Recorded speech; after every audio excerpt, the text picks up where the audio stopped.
Hermanos, ¿cómo están? Dios les bendiga en este día. Vamos a dar inicio a nuestra clase de este día miércoles 6 de abril del 2022. Vamos a comenzar para continuar con nuestro estudio de esta materia, teología sistemática. Vamos a orar y vamos a comenzar. Padre, bendito seas, oh Señor, por este tiempo, por esta gracia que tenemos en ti, por esta gran salvación que hoy gozamos, y que, Señor, sabemos que es tu protección, es tu gracia, es tu misericordia hacia cada uno de nosotros. Rogamos, Señor, tu sabiduría, tu revelación especial hacia nosotros, para que, Padre Santo, podamos comprender lo que tú quieres enseñarnos en esta hora y en este día. Te lo rogamos en nombre de Jesús. Amén. Bien, hermanos, vamos a comenzar nuestra clase número 11 de esta materia, teología sistemática, trimestre número 1. Recuerden que el trimestre acaba la siguiente semana, pero vamos a continuar, vamos a seguirnos derecho hasta el segundo trimestre, que es cuando ya es el examen de esta primera parte de esta materia, teología sistemática.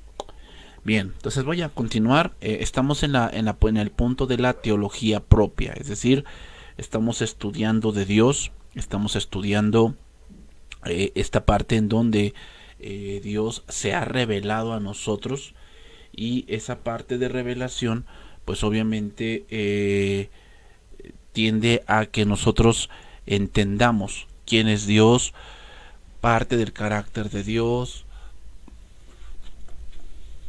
sus nombres, en este caso que es el que donde estamos, y sus atributos, y el cómo Dios se ha revelado de una manera trina, que también vamos a estar analizando más adelante. Bien, entonces vamos a comenzar donde me quedé la semana pasada, los compuestos de Yahvé.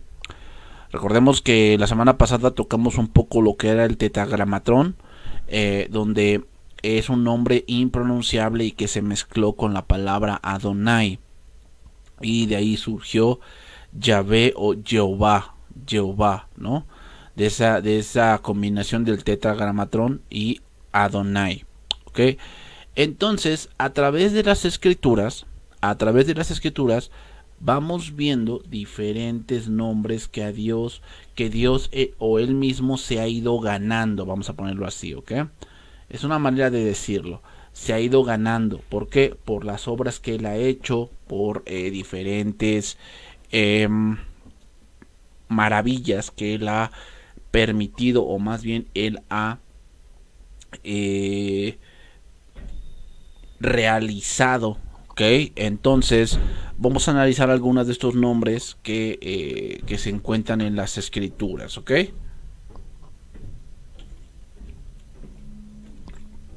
Entonces, en la palabra de Dios, Dios revela la trascendencia de su nombre, en especial para el pueblo de Israel, por medio de compuestos de su nombre, y que se revela en relación con las acciones que Dios hace.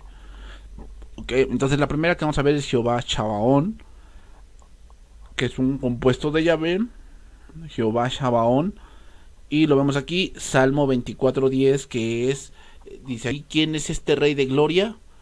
Jehová de los ejércitos, él es el rey de gloria. ¿Okay? Entonces, Jehová Sabaón significa Jehová de los ejércitos. Eso significa Jehová de los ejércitos. ¿Qué quiere decir con esto? Bueno, tenemos que entender, hermano, aquí algo importante. Muchas veces la gente, y eso lo vamos a ver un poquito más adelante, pero voy a tocarlo ahorita por encimita, y es que muchas veces la gente piensa que Dios no debería permitir la guerra, y tenemos varios puntos, ¿no? Primeramente, las guerras son un resultado de la mente caída del ser humano. O sea, Dios no es el origen de las guerras, ¿ok? ¿Por qué? Bueno, porque las guerras tienen un origen siempre de avaricia, tienen un origen siempre de rebeldía, de querer más, de riquezas, muchas cosas, ¿ok? Entonces, si a veces vemos los motivos de una guerra, pues vamos a encontrar que son motivos puramente humanos. Entonces, Dios no es el origen de la guerra, pero Dios sí es el director de la guerra, ¿ok? En el sentido de que Dios dirigió a su pueblo, y de ahí se ganó ese nombre, Jehová Shabaón, es que nos da a entender que Dios es y será quien gobierna y quien dirige los ejércitos, no solamente del cielo, sino los ejércitos de los escuadrones de Israel. Es decir, fue Jehová quien dio la victoria en toda la expedición de la tierra prometida. Cuando cayeron los muros de Jericó, esa fue una señal muy clara y que el pueblo debía haber entendido, de que mientras Jehová estuviese con ellos, ellos siempre iban a vencer, siempre. Entonces eso tenemos que entenderlo nosotros, hermanos. O sea, muchas veces vamos a emprender cosas y Dios nos permite muchas veces emprender ciertos planes de vida, ciertos planes económicos, ciertos planes personales, y está bien. O sea, para eso Dios nos ha dado entendimiento, nos ha dado matemática, muchas cosas, ¿no? Para ir planeando e ir haciendo las cosas que debemos hacer. Sin embargo, debemos estar muy conscientes de que una de las cosas que tú debes de tener a tu lado es a Jehová. Si tú no tienes de tu lado a Dios, créeme, vas a fracasar. O sea, dice ahí, después podemos leer en el libro de Josué, que cuando ellos derrotaron a Jericó, inmediatamente la ciudad que seguía era Jai. La ciudad de Jai era 10 veces menor que Jericó, pero ya había pecado en el campamento. O sea, Acán es la demostración de alguien que confía no en Dios, sino confía en lo que él puede robar, puede ganar, puede fraudear, puede engañar. O sea, mucha gente confía en eso. O sea, confía en lo que tal vez tiene en el banco, lo que tiene en su casa, confía en sus hijos, los hijos confían más en los padres que en Dios, confían en el fideicomiso, en el Infonavit, en el Fobiste, confían más en un presidente humano. O sea, cuando alguien está poniendo su confianza en ese tipo de cosas, es como Acán, que quiere esconder esas cosas debajo de su tienda. ¿Y qué pasó? Dice que el pueblo salió contra Jai y fueron derrotados completamente. Entonces dice que ellos lloraron e hicieron duelo y dijeron, ¿por qué el Señor nos hizo caer, no? Entonces debemos entender eso, hermanos. Jehová Shabaón no significa que Dios sea el precursor de la guerra, pero sí Él es el que decide quién gana. ¿Ok? Entonces eso es muy importante. O sea, Jehová es el mayor estratega, Jehová es el mayor capitán, mayor general, el que nunca pierde, él nunca lo agarran de sorpresa, ¿no? En una estrategia. O sea, él jamás ha perdido una batalla. Entonces, hermanos, eso debemos entenderlo bien claro. O sea, que si tú tienes a Jehová de tu lado, en cualquier cosa que tú vayas a emprender, créeme, vas a vencer. Pero si tú estás confiando más en tu destreza, en tus títulos universitarios, en un negocio que tengas, en un auto que tienes, en tu mucha destreza con ciertas cosas, créeme, vas a fracasar. ¿Por qué? Porque de Jehová es la victoria, porque Jehová es Jehová de los ejércitos. O sea, eso es lo que nos da a entender. O sea, cuando leemos en la Biblia Jehová Shabaón, que es aquí Jehová de los ejércitos, debemos entender que Él es el que da las estrategias, y que esas grandes batallas que se libraron, Israel no las ganó porque fuese un pueblo muy preparado. Israel ganó las batallas porque Israel tenía de su lado a Jehová. Aquí tenemos otros versículos, por decir, dice aquí, y Faraón no os oirá, mas yo pondré mi mano sobre Egipto y sacaré a mis ejércitos y mi pueblo y los hijos de Israel de la tierra de Egipto con grandes juicios. Y pasados los 430 años, en el mismo día, todas las huestes de Jehová salieron de la tierra de Egipto. Veamos, o sea, el quien los libertó fue el general Jehová, sacó a su ejército. Entonces dijo David al filisteo: tú vienes a mí con espada y lanza y jabalina, mas yo vengo a ti en nombre de Jehová de los ejércitos, el Dios de los escuadrones de Israel, a quien tú has provocado. Si nos recordamos esta historia de primer libro de Samuel, hermanos, nos vamos a encontrar con una situación un tanto difícil.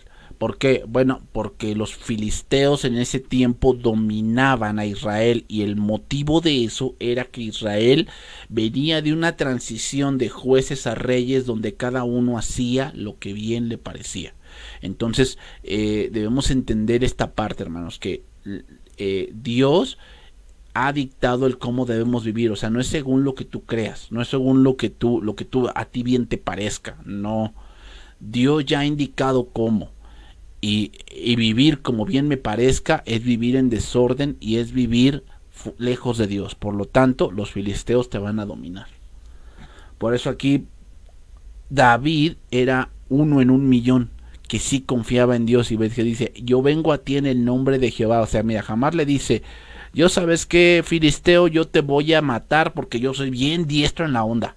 No, hombre, tengo una maestría, tengo un doctorado en aventar piedras, así que pues cuídate. No, pues no. O sea, hermanos, yo una vez te lo digo otra vez: mientras tú no tengas a Dios de tu lado, porque andas en sus mandamientos, créeme, todo lo que emprendas va a fracasar. Todo lo que emprendas. ¿Por qué? Porque de Jehová es la guerra y de Jehová es la victoria. Otro nombre: Jehová Jireh. Jehová Jireh o Yahvé Jireh, que significa Jehová proveerá o visitará. Esto lo encontramos en este versículo, Génesis 22:14, donde recordamos esa historia de Abraham. Abraham dice que Dios se le apareció y Dios le dijo a Abraham, y él le dijo: heme aquí. Y Jehová le dijo: toma ahora tu hijo, tu único, a quien amas, Isaac, y entrégamelo, ofrécemelo, ¿no? Dice que Dios probó a Abraham. Y dice aquí: y llamó a Abraham el nombre de aquel lugar Jehová proveerá o Yahvé Jireh. Por tanto se dice hoy: en el monte de Jehová será provisto. Entonces Abraham recordó a Dios por su nombre, porque había provisto un carnero para sacrificar en lugar de su hijo. Y entendemos el trasfondo espiritual de esto, y es que solamente de Jehová es la salvación. Eso significa Jehová Jireh. Significa que solamente de Jehová viene la salvación. Si Dios no provee, si Dios no visita a su pueblo, hermanos, siempre va a haber oscuridad. Otro versículo que se me viene a la mente aquí de visitar, ¿se recuerdan de Ruth y Noemí? Dice que cuando ellos estaban en los campos de Moab y Noemí perdió a sus hijos, Ruth y Noemí decidieron volver a Belén, porque dice que Jehová los había visitado. Entonces, ¿qué quiere decir? Que cuando Dios visita hay una provisión. Hay una provisión. Dios trae algo. Y eso se habla de la salvación. La salvación. Por eso muchas veces los que van al evangelismo dicen: Jehová o el Señor ha visitado esta casa. ¿Qué quiere decir visitado? Significa Dios ha traído esta salvación. Cuando Dios visita un hogar, la vida de una persona, la vida de una familia, Dios no llega con las manos vacías. Dios siempre está, cuando llega a la vida de alguien, llega con cosas que a él le hacen falta. Que él está a punto tal vez de perder algo, como su hijo, como Abraham. Y Dios llega para proveer un sustituto, y en este caso se llama Jesucristo. Jesucristo fue la provisión del Padre para con nosotros, y por eso se le llama Jehová Jireh. ¿Qué? Otro nombre más, Jehová o Yahvé Rafa, ¿no? Jehová Rafa, que significa Jehová tu sanador. En Éxodo 15:22 dice: E hizo Moisés que partiese Israel del mar Rojo, y salieron al desierto de Shur, y anduvieron 3 días por el desierto sin hallar agua. Y llegaron a Mara, y no pudieron beber las aguas de Mara porque eran amargas. Por eso le pusieron el nombre Mara. Entonces el pueblo murmuró contra Moisés y dijo: ¿Qué hemos de beber? Y Moisés clamó a Jehová, y Jehová le mostró un árbol, y la echó sobre las aguas, y las aguas se endulzaron. Y allí les dio estatutos y ordenanzas, y allí los probó. Y si oyereis atentamente la voz de Jehová tu Dios, e hicieres lo recto delante de sus ojos, y dieres oído a sus mandamientos, y guardares todos sus estatutos, ninguna enfermedad de las que envían los ejércitos te enviaré a ti, porque yo soy Jehová tu sanador. Ahí está, Jehová Rafa. Puesto que Él es y será, Dios libra al pueblo y a sus hijos para que cumplan su voluntad. O sea, hermanos, tenemos que entender este pasaje. Hay varias cosas que yo podría remarcar. Primeramente, no vemos en el pasaje que Israel pidiese agua. No vemos allí. Lo que vemos es que llegan a un lugar donde hallaron agua e inmediatamente se abalanzaron hacia el agua. ¿Ok? Aquí es una cosa importante. Muchas veces Dios permite que pasemos necesidad, pero no es para que cuando tú encuentres tal vez una satisfacción a eso te abalances allí, porque te vas a ver amargo. ¿Ok, hermanos? O sea, es muy importante eso. O sea, muchas veces Dios nos hace pasar necesidad. Y uno de los mayores engaños que a veces encontramos o que el Satanás utiliza es que si tú fueses hijo de Dios, Dios te daría todo. Y muchas veces ahí vemos una teología muy humana, hermanos. Caemos en una teología muy humana. Y es pensar que si yo proveo a mis hijos, ¿no? Todos sus caprichos y todo lo que ellos quieren, Dios debería proveerme a mí. Y no es así. ¿Okay? Esa teología de sacar o pensar de esa manera es una teología muy humanista, se llama muy antropomorfista, o sea, no es una teología basada en Dios. Entonces, tengamos cuidado con esto, hermanos. O sea, el hecho de que tú tengas una necesidad y que muchas veces la tengas enfrente, tal vez la solución a tus problemas, no quiere decir que eso sea de Dios. ¿Por qué? Porque puede ser que esas aguas sean amargas. Entonces dice que el pueblo murmuró y dice que Jehová le mostró un árbol. Los árboles, hermanos, en la Biblia, en toda la teología bíblica, los árboles son símbolo de los hombres. ¿De dónde podemos sacar esta conclusión? Bueno, recuerdan que cuando Gedeón tuvo 40 hijos, pero tuvo un hijo, Abimelech, que fue un hijo bastardo, o sea, fue un hijo que no fue de una persona con la cual Gedeón se casó. Y dice que cuando él quería el poder, entonces él mató a todos sus hermanos, pero quedó el menor. Entonces dice que el pueblo pues se fue con Abimelech porque lo vieron poderoso, porque había matado a todos sus hermanos y se rindieron a él. Y entonces dice que en la cúspide de un monte, ahí se paró su hermano y les relató una parábola y dijeron: fueron los árboles a decirle a la vid: reina sobre nosotros. Y entonces la vid dijo: he de dejar mi mosto, he de dejar mis uvas, he de dejar el vino que me hace tan hermosa por ir y reinar en los árboles. Y dice que al final dice que los árboles fueron a la zarza, que era figura de Abimelech, y les dijo: reina sobre nosotros. Y la zarza les dijo: pues si encuentran sombra, pues aquí vénganse y yo reinaré sobre ustedes. O sea, la zarza era un símbolo de algo que es un matorral que no tiene ni sombra ni da fruto. Entonces, los árboles en la Biblia es un símbolo de hombres o de humanidad. Entonces, al mostrarle a Jehová un árbol, significa la humanidad de Cristo, Cristo hecho hombre. O sea, hermanos, las cosas que nosotros vayamos a hacer si no glorifican a Cristo son aguas amargas, son aguas amargas. O sea, te van a causar más dolor que la satisfacción que tú piensas encontrar. Entonces dice que las echó a las aguas y las aguas se endulzaron y allí les dio estatutos y ordenanzas. Date cuenta.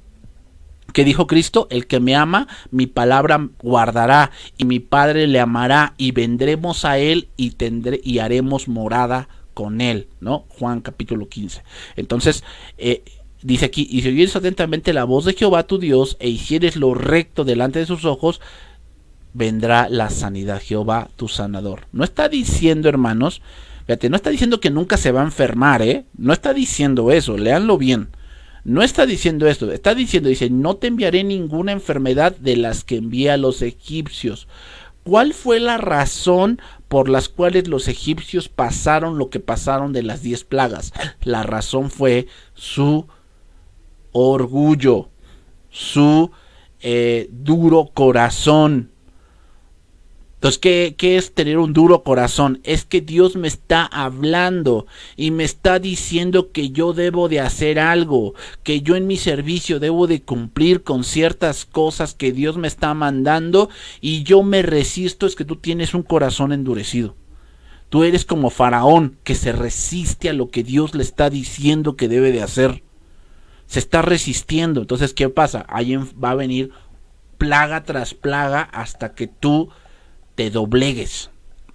Entonces, Jehová Rafa y Jehová tu sanador hace entender, hermanos, que Dios es nuestro cuidador siempre y cuando guardemos su palabra. Siempre y cuando guardemos su palabra. O sea, veamos aquí que es condicional, hermanos, no es porque pues ya somos hijos y pues a mí me tienen que dar todo, no es cierto. Sigamos, Jehová o Yahvé Nisi, que significa es mi estandarte. Aquí lo vemos, Éxodo 17:15 dice, y Moisés edificó un altar y llamó su nombre Jehová Nisi. Y dijo, por cuanto la mano de Amalec se levantó contra el trono de Jehová, Jehová tendrá guerra con Amalec de generación en generación. Recuerden que Amalec en la Biblia es símbolo de la carne. Pablo, más adelante, en la carta a los Corintios, la segunda carta a los Corintios, dijo esto.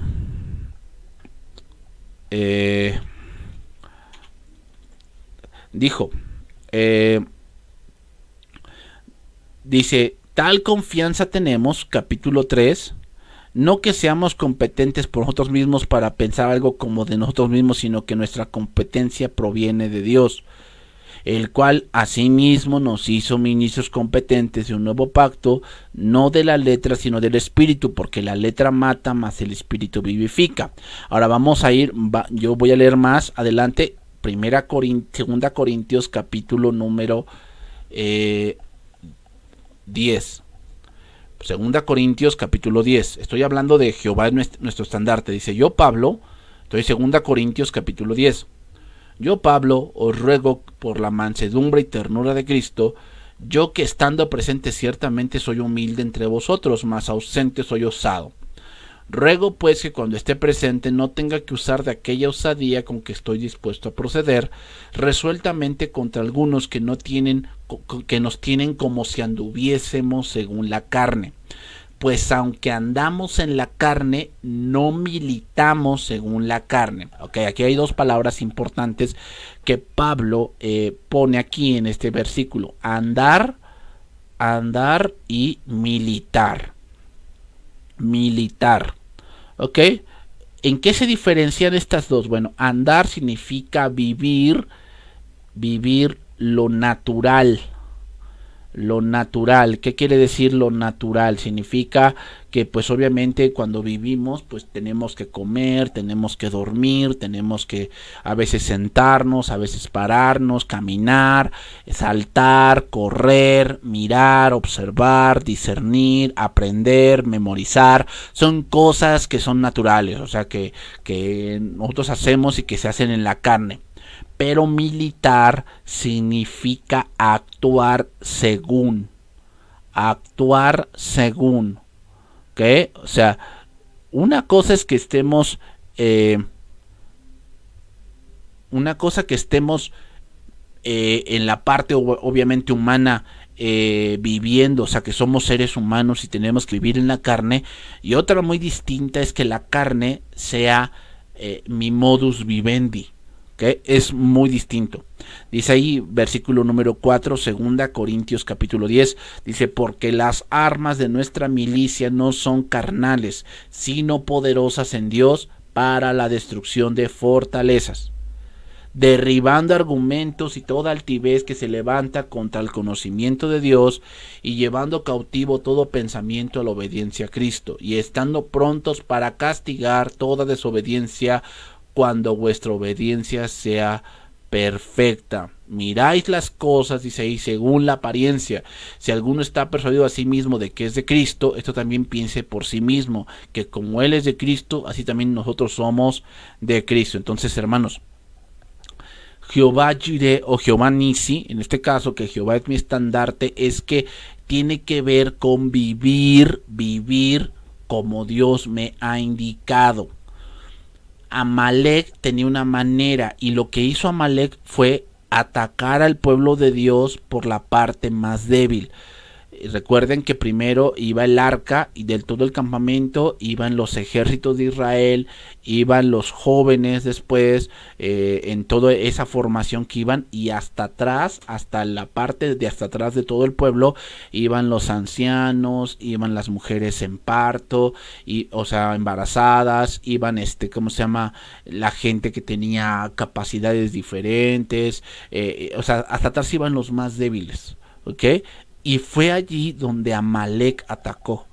Es por eso que de ahí en adelante a Saúl después de este suceso, a Saúl se le mandó matar a todos los de Amalek. ¿Por qué? Por eso que él hizo. O sea, la carne, hermano, siempre te va a atacar por la parte más débil. Siempre te va a atacar por allí. O sea, ¿por qué? Porque así es Amalek. Amalek es una parte donde él siempre te ataca por la espalda. Entonces, Jehová Nisi significa que mi manera de actuar es según lo que Dios ha impuesto. Entonces mi estandarte es la escritura. ¿Ok? Seguimos ahí adelante. Yahvé Makitzekem, ¿okay? Makitzekem, que significa Jehová os santificó. Puesto que Dios dice y será quien es, Dios santificará o apartará al pueblo del pecado y de las naciones circundantes para obedecerlo. ¿Ok? Por decir, mira, dice aquí Éxodo 31:12. Habló además Jehová a Moisés diciendo: tú hablarás a los hijos de Israel diciendo: en verdad vosotros guardaréis mis días de reposo, porque es señal entre mí y vosotros por vuestras generaciones, para que sepáis que yo soy Jehová, que os santifico.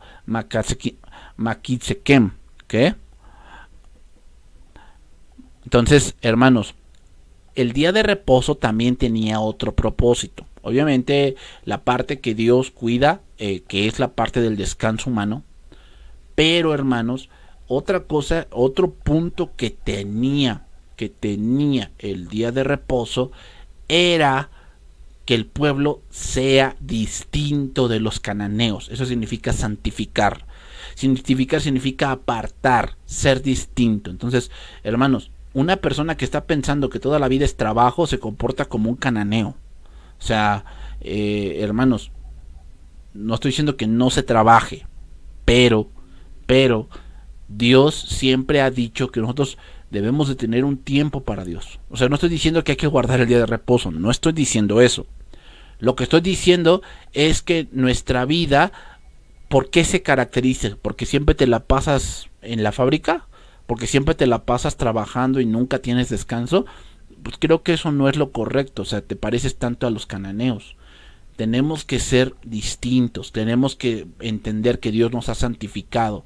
Dice: así que guardaréis el día de reposo porque santo es a vosotros. El que lo profanare, de cierto morirá, porque cualquiera que hiciere obra alguna en él, aquella persona será cortada de en medio de su pueblo. O sea, aquí ya la parte de la ley decía y daba una sentencia, ¿ok? En la parte nuestra, hermanos, lo que va a pasar es que todo lo que tú puedas generar, olvidándote de Dios, hermanos, no te va a alcanzar. ¿Okay? No te va a alcanzar. ¿Por qué? Porque una parte, o sea, cuando tienes el tiempo para agradecer. Si siempre te la pasas inmiscuido en cosas del mundo, o sea, nunca vas a tener el tiempo para pararte, para parar, para meditar en lo que Dios te ha dado y decir, Señor, gracias, ¿no? Porque sin merecerlo, tú me das esta parte, ¿no? Seguimos, Jehová Shalom, Jehová Shalom. Shalom, la palabra Shalom se puede utilizar como un saludo, como algo que yo espero que llegue a ti, ¿no? Dice aquí Jueces capítulo 6, 24, y edificó allí Gedeón altar a Jehová y lo llamó Jehová Shalom, el cual permanece hasta hoy en Ofra de los Abiezeritas. Y mirándole Jehová le dijo, ve con esta tu fuerza y salvarás a Israel de la mano de los madianitas, ¿no te envío yo? El ángel del Señor le dio señal a Gedeón. Recuerden que cuando Gedeón dice que Dios lo encontró en un lagar, pero no estaba haciendo vino, dice que estaba sacudiendo el trigo para hacer masa, o sea, estaba escondido. La cuestión es que cuando estaba el punto de Gedeón, hermanos, si lo podemos ver, había una pobreza muy extrema y era porque los israelitas habían abandonado a Dios, pero da la casualidad que los israelitas ¿cómo decirlo? No aceptaban que habían hecho eso. Cuando Dios le dice esto, ve con esa tu fuerza y salvarás a Israel de tu mano, Gedeón le dice a Dios, le dice, Señor, nuestros padres nos han contado de cómo Dios los sacó de la tierra de Egipto, ¿por qué estamos en esta pobreza? ¿Por qué los madianitas nos dominan? O sea, date cuenta, Gedeón no entendía que ellos ya habían abandonado a Dios, no lo entendían, que la condición por la cual se encontraban sin el shalom, sin la paz de Dios. La realidad de eso era porque ellos habían abandonado. Hermanos, recordemos que la paz de Dios no es ausencia de problemas. Pero cuando tú estás viviendo en una extremosidad donde de verdad hasta la comida escasea, tú tienes que analizar qué está pasando. Tienes que analizar, ¿has abandonado a Dios? Eso es lo primero que tienes que analizar. Porque muchas veces pensamos de que no, pues es que me está pasando esto porque pues es una mala racha, he tenido mala suerte. A ver, o sea, no se trata de eso. Se trata de que tú entiendas que muchas veces, inconsciente o conscientemente, estamos abandonando a Dios y el shalom se va. El shalom se va. Gedeón no lo entendía. Y Gedeón preguntaba a Dios, oye Señor, pero, o sea, tú me dices que yo vaya a salvar al pueblo, pero pues... pero ¿por qué nos has abandonado? O sea, yo no lo entiendo. ¿Por qué Dios nos ha abandonado? Si Dios si mis padres me han contado lo que Dios ha hecho y aún así Dios nos ha abandonado. O sea, yo no entiendo un Dios así, ¿no? Pues obviamente no lo entiendes porque tú has abandonado el camino de Dios. Ese es el problema de muchos. Muchos andan viviendo en la quinta pregunta, no tienen el shalom de Dios. Shalom significa paz, pero también significa bendición, significa prosperidad, significa salud, hermanos. Entonces, pues, muchos no entienden esa parte, muchos no la entienden. ¿Por qué? Porque están luchando en contra de Dios, porque saben que han abandonado muchas cosas y aún así piensan que lo que está ocurriendo es injusto. Seguimos. Yahvé Roy, que significa Jehová es mi pastor, ¿no? Aquí tenemos el Salmo 23, que es un salmo muy conocido, y podemos decir aquí que porque Dios es y será el que es. El 23 significa que Dios proveerá todo lo que su pueblo necesita en esta vida, en la muerte y para siempre. O sea, Jehová es mi pastor, no solamente es ahora, sino habla de la eternidad, hermanos. Habla de la eternidad. Continuamos. Jehová Siddequenu. Siddequenu, que significa Jehová es nuestra justicia. Jeremías capítulo 23 versículos 5 y 6. He aquí que vienen días de Jehová, en que levantaré a David renuevo justo, y reinará como rey, el cual será dichoso y hará juicio y justicia en la tierra. Y en sus días será salvo Judá, e Israel habitará confiado, y este será su nombre con el cual lo llamarás Jehová, justicia nuestra. Obviamente aquí este pasaje está hablando de Cristo. Está hablando de Cristo, alguien que se va a levantar un renuevo justo y reinará como rey. Si nosotros nos dimos cuenta en todo lo que pasa en la autoridad delegada, hermanos, de la serie de la autoridad delegada, nos vamos a dar cuenta de que los reyes, había algunos reyes buenos, otros medio buenos y otros malos, simplemente malos, que conviene ni siquiera mencionarlos, ¿no? Pero una de las características que se da, hermanos, es que dice la palabra de Dios en Proverbios que cuando el hombre está en su pecado, hasta con su bestia es cruel. O sea, una de las cuestiones cuando nos empezamos a dar cuenta de que alguien está en pecado es que es cruel. O sea, es una persona que pierde el sentido, el afecto natural. ¿Qué es el afecto natural? El afecto natural es cuando tú, pues hasta por tu familia, o sea, buscas el bienestar de tu familia, ¿no? O sea, buscas que pues tengan tan siquiera lo necesario para vivir, para comer, para vestirse. O sea, es algo natural que, por decir, cuando ve un hijo que su mamá está enferma o que su mamá no le alcanza el dinero, es algo natural que el hijo quiera apoyar en algo, que el hijo quiera tratar de ser una solución en su familia. Eso es algo natural. Pero cuando alguien ya está andando en el pecado, hermanos, cuando alguien ya está contaminado en su ser por el pecado, una de las cosas que se pierden es el afecto natural. O sea, se vuelven crueles, se vuelven personas donde ellos nada más ven por ellos mismos.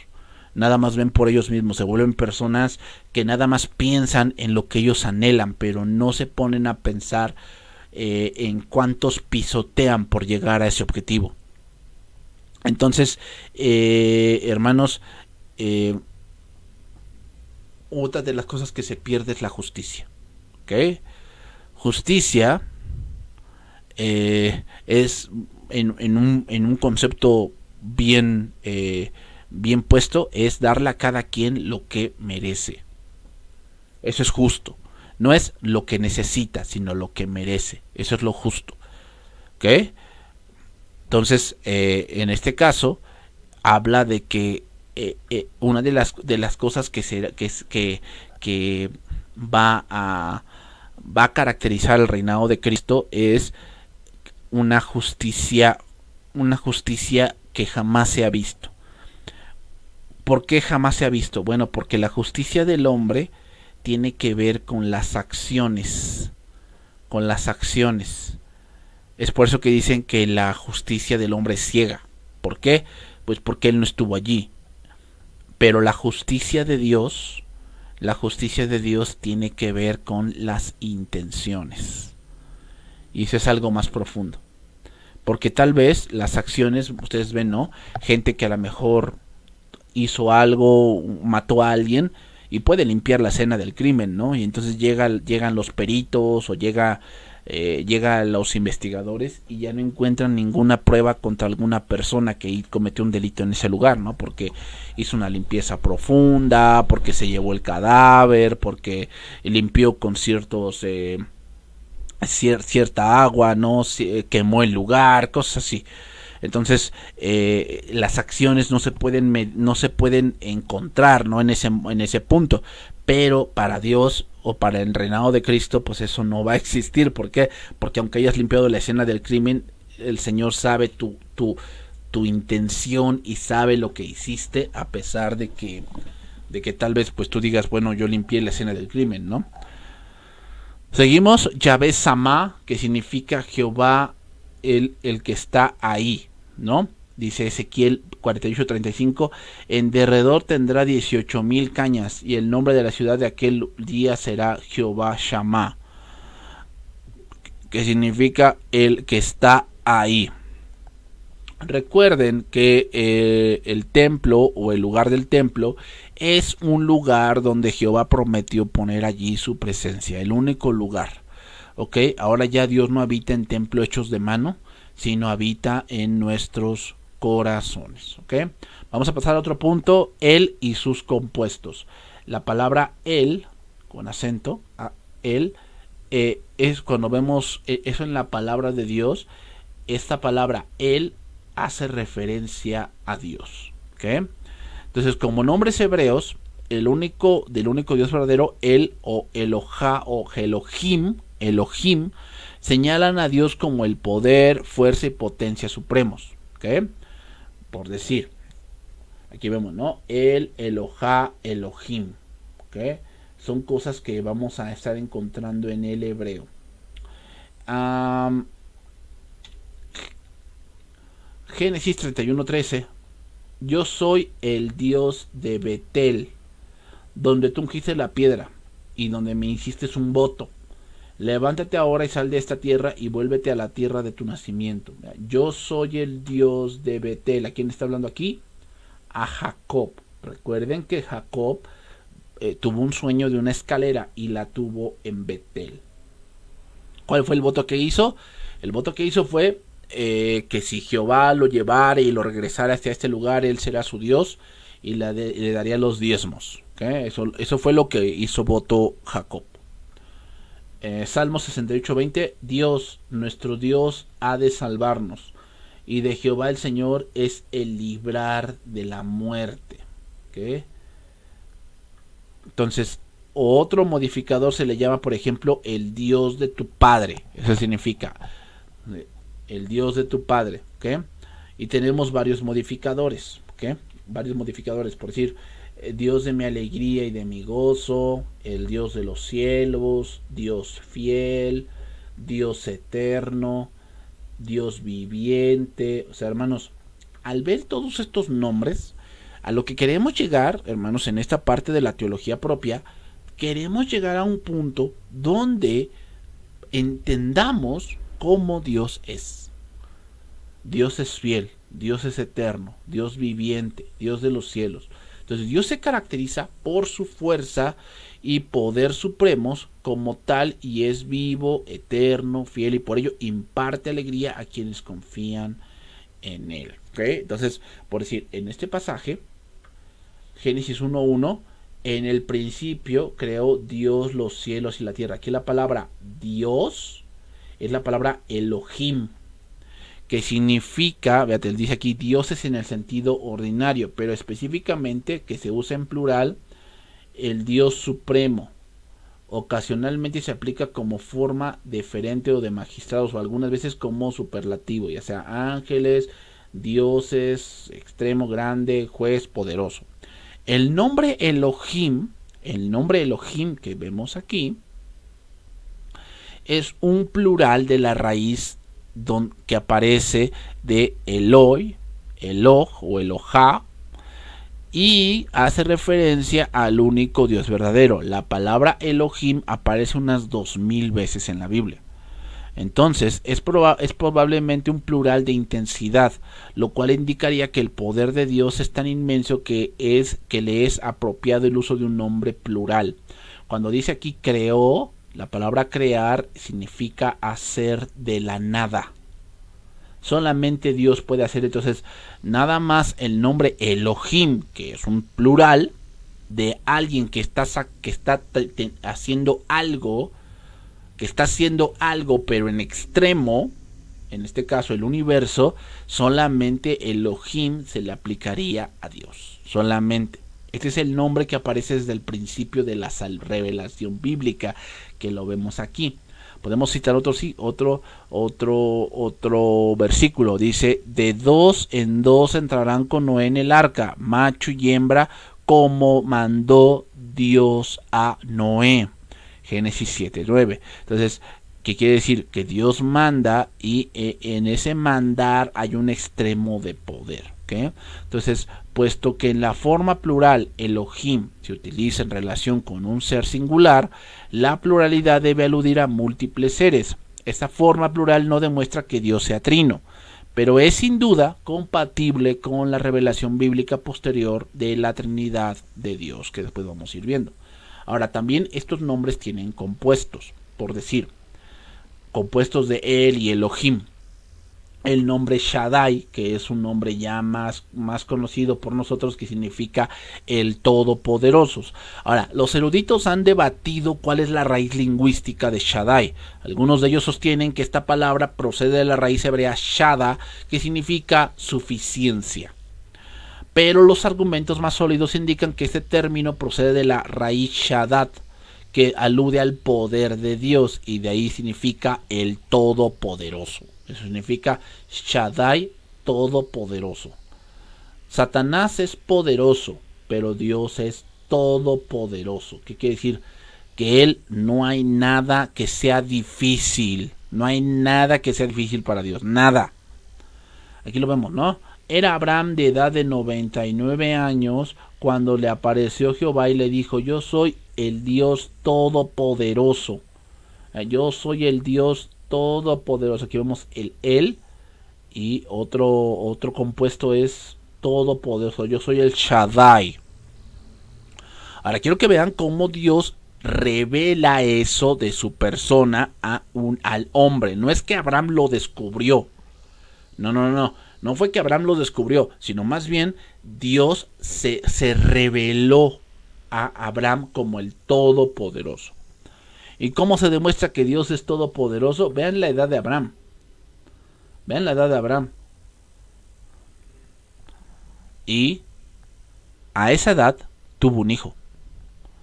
Miren, hermanos, tener un hijo a los 30, 20 años, 40 años, pues nosotros diríamos, pues bueno, pues es natural, ¿no? Es natural que pues él haya tenido un hijo a esa edad, pues obviamente pues estaba joven, tenía fuerza, tenía vigor, pero tener un hijo a los 99 años, eso es de un Dios que es todopoderoso. ¿Okay? Génesis 28:3. El Dios omnipotente te bendiga. Ese es otro punto. Y aquí hablamos de atributos de Dios. El Dios omnipotente te bendiga y te haga fructificar y te multiplique. Fíjate, quiero que entiendan. La bendición viene del omnipotente. El fructificar viene del omnipotente. El multiplicarte viene del omnipotente. Hasta llegar a ser multitud de pueblos. O sea, el tener un nombre de un pueblo es del omnipotente. Y te dé la bendición de Abraham y a tu descendencia contigo para que heredes la tierra que moras, que Dios dio a Abraham. ¿Okay? El Nuevo Testamento confirma que este nombre veterotestamentario alude a la omnipotencia de Dios al utilizar la palabra griega pantocrator, que alude al concepto de Shaddai. Eso lo encontramos en el Nuevo Testamento. Pantocrator, que significa 2 Corintios 6:18, dice: y seré para vosotros por padre, y vosotros me llamaréis hijos o hijas, dice el Señor Todopoderoso. Esta palabra en el griego, porque recuerden que el Nuevo Testamento fue escrito en griego, es pantocrator. Aquí vemos también en Apocalipsis 1:8, el que es y el que era y que ha de venir, el Todopoderoso, pantocrator.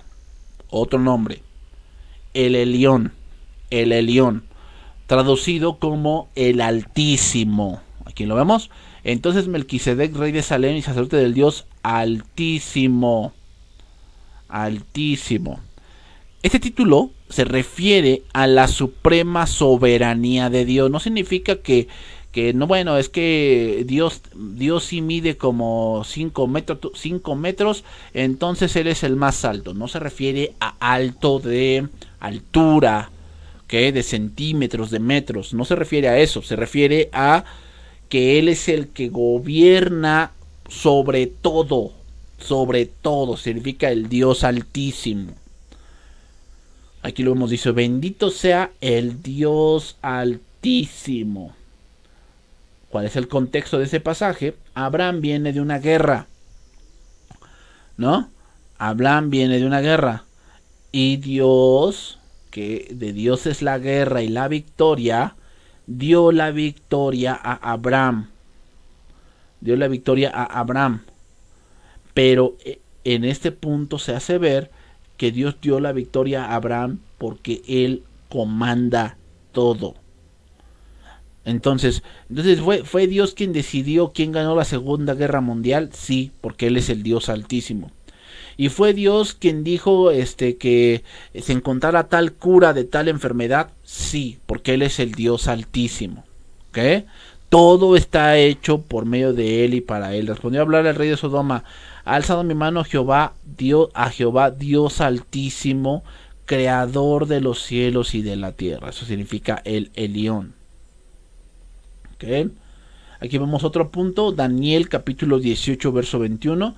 El Altísimo Dios, oh Rey, dio a Nabucodonosor tu padre el reino y la grandeza, la gloria y la majestad. ¿Por qué? Porque Él dice dio. Porque es el Señor, el soberano, y que no solamente dirige la guerra, sino dirige los gobiernos. Y por la grandeza que le dio, todos los pueblos, naciones y lenguas temblaban y temían delante de Él. A quien quería mataba y a quien quería daba vida. Engrandecía a quien quería y a quien quería humillaba.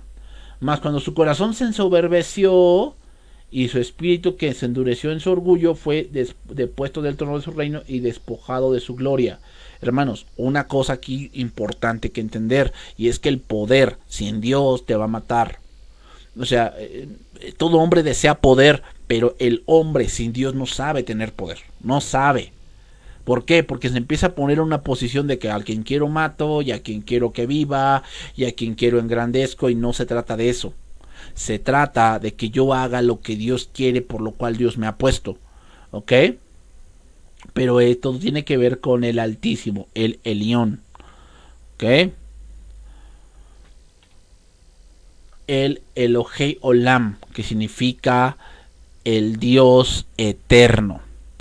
Y plantó Jehová un árbol tamarisco en Berseba e invocó el nombre de Jehová, Dios eterno. Dios eterno. El Elohei Olam. Que significa, en este caso, el Dios eterno. Antes que naciesen los mares o los montes y formasen la tierra y el mundo desde el siglo y hasta el siglo, tú eres Dios. ¿Qué quiere decir el Dios eterno? El que siempre ha existido. El que siempre ha existido. O sea, dejarnos convencer porque no, pues es que nosotros venimos de la serpiente emplumada y no sé qué tanto rollo. Bueno, estos fueron ideas de los aztecas y de los mexicas, todas sus ideas retrógradas, porque es Dios el que siempre ha existido.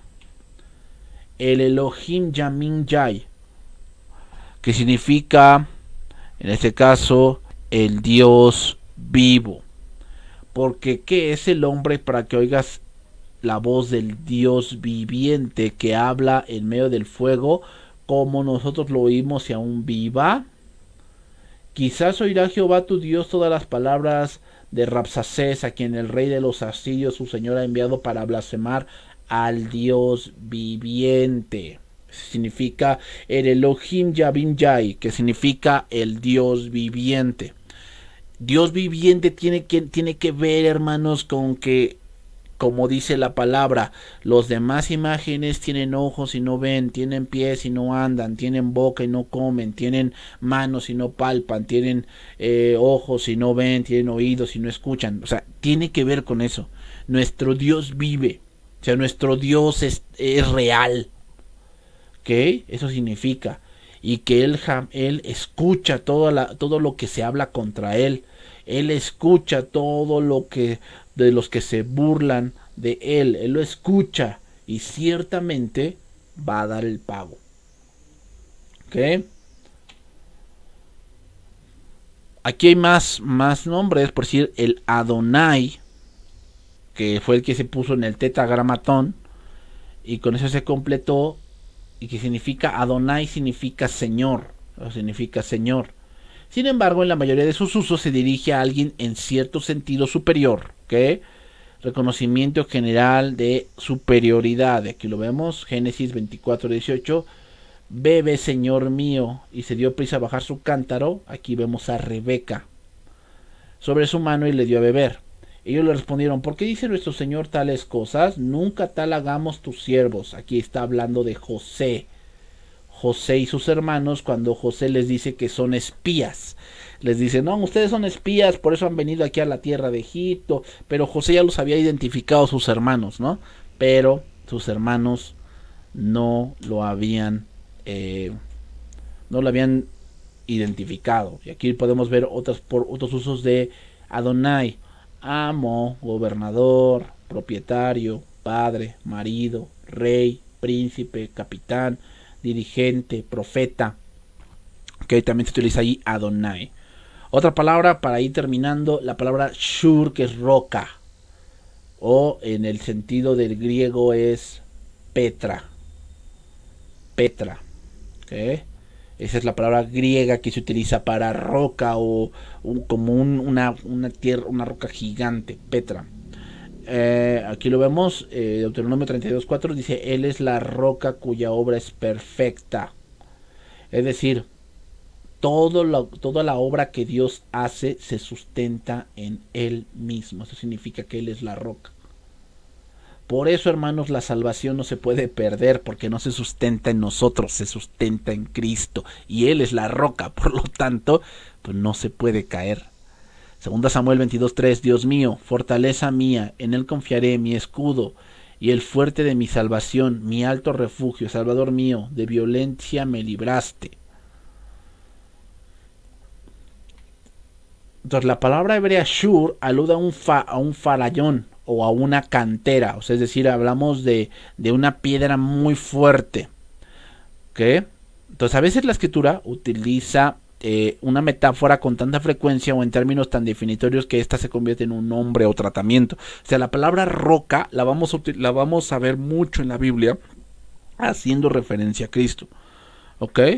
Haciendo referencia a Cristo. Entonces, no obstante, en el Antiguo Testamento esta descripción de Dios aparece más que metafórica. Según el apóstol Pablo, esta roca que cuidaba de Israel era el Mesías preencarnado.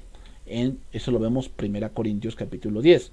O dice: no quiero, hermanos, que ignoréis que vuestros padres todos estuvieron bajo la nube y todos pasaron el mar, y todos fueron bautizados en la nube y en el mar, y todos comieron el mismo alimento espiritual, y todos bebieron de la misma bebida espiritual, porque bebían de la roca espiritual que los seguía, y la roca era Cristo. ¿Okay? La palabra Ab, que es una palabra aramea, que significa papá o papito o padre. De ahí viene la palabra Abba. ¿Okay? Abba, que significa mi padre eres tú, ¿verdad? Mi Dios y la roca de mi salvación. Pero tú eres nuestro padre. Pero tú eres nuestro padre. Si bien Abraham nos ignora o Israel no nos conoce, tú, oh Jehová, eres nuestro padre. Nuestro redentor perpetuo es tu nombre. ¿Okay? ¿Y quién utilizó más esto? El Señor Jesucristo. En Mateo capítulo 7 dice: pues no todo el que me dice Señor, Señor entrará en el reino de los cielos, sino el que hace la voluntad de mi Padre. Fíjate, aquí está Adonai, ¿no? Adonai. Pero ve, ya hay algo más cercano. Ya no es solamente Adonai, es Ab. Hay un gran estrecho entre Ab y Adonai, hermanos. Muchos están en el Adonai, conocen de la Biblia, pero no tienen una relación con Dios. Por eso no todo el que me dice Señor, Señor. O sea, mucha gente sí conoce. Y dicen: es que Dios dice así. Sí, Adonai.